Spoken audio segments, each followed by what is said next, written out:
Stéphane Servant, avec Directo Santé, vous êtes donc spécialisé dans, si je ne me trompe pas, dans tout ce qui est service aux patients et télésuivi notamment. En quoi est-ce que ça peut changer quelque part l'expérience patient ou la participation du patient dans le parcours de santé?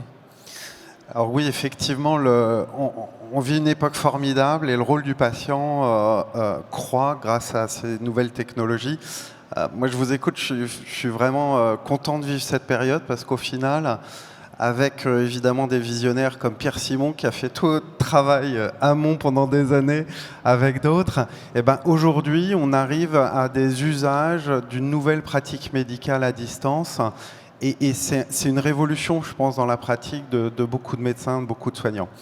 Alors, on a beaucoup parlé de la télémédecine et Pauline, tu viens de mentionner la lutte contre la désertification médicale. Très clairement, la télémédecine, elle permet d'abolir les distances, on est d'accord, mais pas seulement. Le numérique et le soin à distance, ça abolit aussi le temps. C'est-à-dire qu'aujourd'hui, on peut tout à fait prolonger un échange avec son patient en téléconsultation ou en télésoin. C'est un peu la vision qui m'a animé quand j'ai créé Directo Santé, ben voilà, à peu près en même temps que Pauline. C'est de passer d'une logique d'actes rémunérés et isolés à une logique de continuité. Et c'est finalement ça, la télésurveillance. C'est pas parce que je suis pas dans le cabinet, c'est pas parce que je suis plus dans l'hôpital que je suis plus patient. Et ça va faire des changements vraiment importants. Moi, je donne souvent des exemples, puisqu'on a suivi un petit peu plus d'1,5 million de patients dans différentes aires thérapeutiques. Je vois en oncologie des rendez-vous de suivi de traitement qui ont lieu beaucoup trop tard. On a déjà les effets indésirables, on a déjà du gérant catastrophe, ce suivi. En chirurgie des varices, on va suivre 6 semaines plus tard un patient, mais ça sert à rien du tout. S'il y a une complication, elle a eu lieu dans les tout prochains jours, les 2 ou 3 jours qui suivaient l'opération. Donc l'important, c'est de retrouver de la pertinence de l'acte médical. Il ne doit pas arriver trop tard, il ne doit pas arriver trop tôt, il doit arriver au bon moment. C'est ce qu'on fait donc chez Directo Santé avec la solution Directo Suivi. On va télésuivre le patient et on l'a dit, la cible, c'est pas des patients qui sont nés avec un smartphone dans la main. Mon père en oncologie, on lui a demandé un jour d'installer une appli, ben voilà, c'était le branle-bas dans toute la maison, où est mon compte Apple, etc. Donc ouais, mais vous étiez là. Non, il m'a appelé et moi je l'ai pas son mot de passe Apple, donc je pouvais pas trop l'aider. Non, mais c'est vraiment important d'avoir une technologie d'usage. Nous, on utilise le SMS et le phonebot pour toucher tout le monde, et on voit qu'on a 93% de taux d'interaction avec les patients. En oncologie, on a 95%. Ils savent faire un SMS. Donc, il faut des technologies low-tech pour toucher tout le monde. Il faut aussi des modèles pérennes. Et ce qu'on a dit, c'est la chance qu'on a en ce moment, c'est que ces actes médicaux passent dans le droit commun, ont donc un modèle de financement et une rentabilité intrinsèque. Et ça, nous, start-up, si on n'a pas un modèle économique, on ne peut pas aller voir les gens, on ne peut pas évangéliser, on ne peut pas les former, on ne peut pas les accompagner. Donc voilà, si vous voulez en savoir un petit peu plus sur comment coupler télésuivi avec un acte téléconsultation, télésoins non programmés, je vous invite à nous retrouver un petit peu plus tard sur le stand de Directo Santé. D'accord. Pour vous, c'est un des problèmes du système de soins français, le fait qu'on puisse abandonner comme ça, entre guillemets, le patient après un séjour hospitalier. On l'évoque souvent. Alors, c'est une réalité, hein. Très franchement, pour un établissement, le nombre d'équipes qui nous disent « ça y est, il est sorti de l'hôpital », c'est aux généralistes de gérer ou à l'IDEL, c'est très fréquent. Et un généraliste, s'il y a une maladie de Crohn qui arrive, honnêtement, il ne sait pas quoi faire, hein. Donc oui, c'est un gros problème. On parle souvent de l'hôpital hors les murs. Si on n'a pas un modèle économique pour un hôpital, pour un soignant libéral, on n'y arrivera pas. Donc il faut que ce soit hyper simple, sécurisé, hein, dans le respect de toutes les normes, mais surtout aussi que ce soit efficace en termes de temps, mais aussi valorisé, rémunéré. Bien sûr. Question un peu générale. Dans son discours, M. Raymond a dit tout à l'heure qu'un des grands défis, c'était l'interopérabilité des services. Il y a eu un rapport présenté la semaine dernière de l'Institut Montaigne qui évoquait le fait que l'absence de filière structurée des solutions numériques nuisait sans doute au parcours de soins. Qu'est-ce que vous en pensez?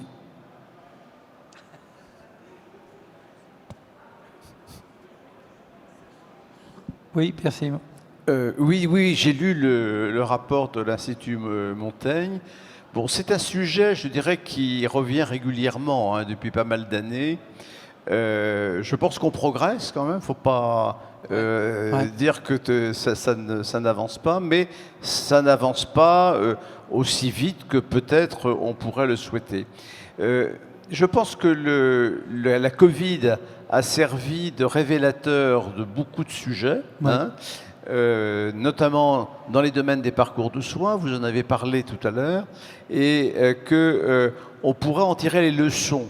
Et ce qu'a dit Gérard Raymond ce matin, je pense c'est tout à fait juste, c'est qu'il faut, maintenant qu'on sort, on l'espère tous, de cette tragédie sanitaire, que l'on puisse tirer les leçons de notre système de santé et l'améliorer en matière de parcours de soins. Et je crois que le numérique en santé, je ne voudrais pas ne pas citer quand même la transformation qui est actuellement en cours par la délégation du numérique en santé avec Dominique Pont et Laura Le Tourneau.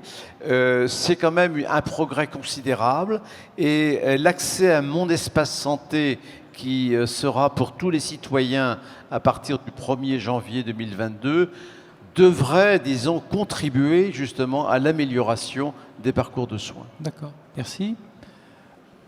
Oui, juste peut-être une précision par rapport à l'interopérabilité. L'Agence du numérique en santé travaille depuis de nombreuses années déjà à des référentiels, ne serait-ce que fonctionnels, par rapport aux solutions de télémédecine. Qu'est-ce qu'elle doit faire, qu'est-ce qu'elle ne doit pas faire. Et ça, c'est à l'issue de grandes concertations avec tous les acteurs terrain.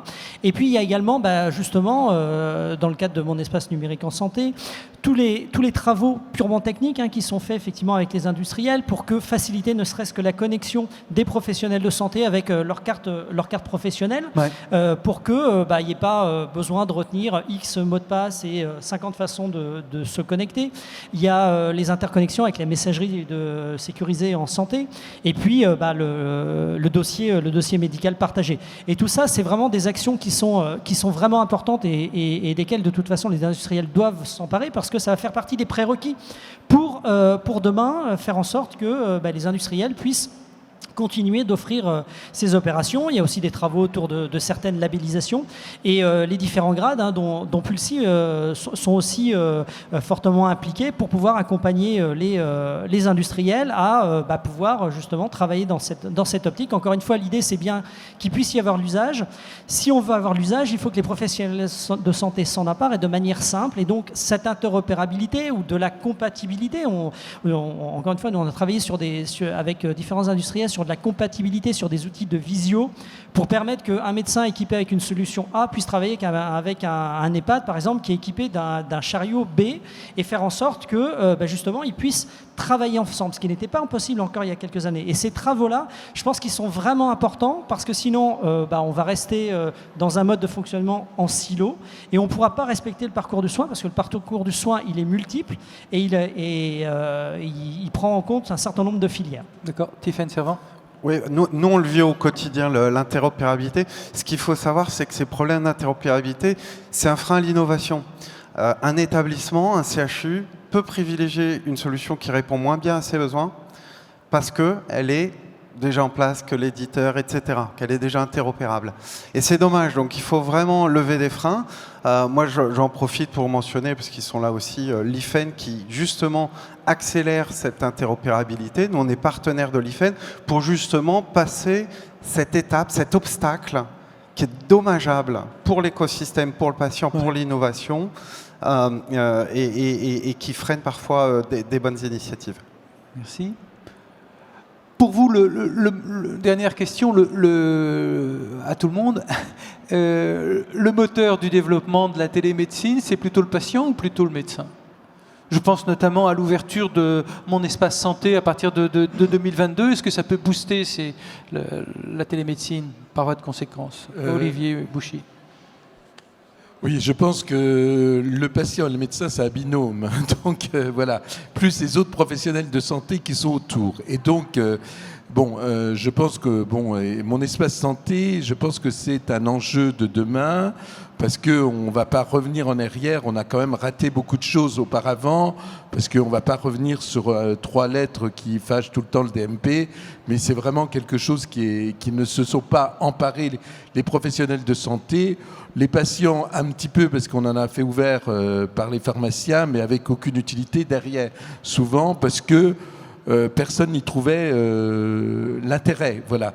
Aujourd'hui, on a vraiment besoin d'un endroit où le patient ait accès à ces données et nous, qu'on y aille rapidement aussi et que tout le monde y mette ces données. Parce qu'aujourd'hui, l'interopérabilité, c'est vrai que c'est le gros défaut. On a, nous, en ville, nos logiciels, au niveau, et l'hôpital aussi. Et donc, on n'a aucune interopérabilité de l'un vers l'autre, et même aujourd'hui, à l'ère de la communication, on a du mal de communiquer, mais avec des outils simples entre nous.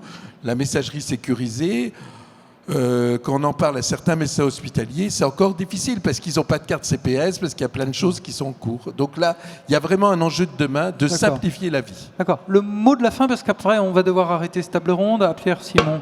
Oui, je voudrais, pour terminer, ne pas oublier ce qu'a donné comme information l'INSEE il y a quelques semaines, c'est que 35% de la population française est électronique. C'est-à-dire que si on veut que mon espace santé se développe, il faudra accompagner les citoyens à naviguer sur le web.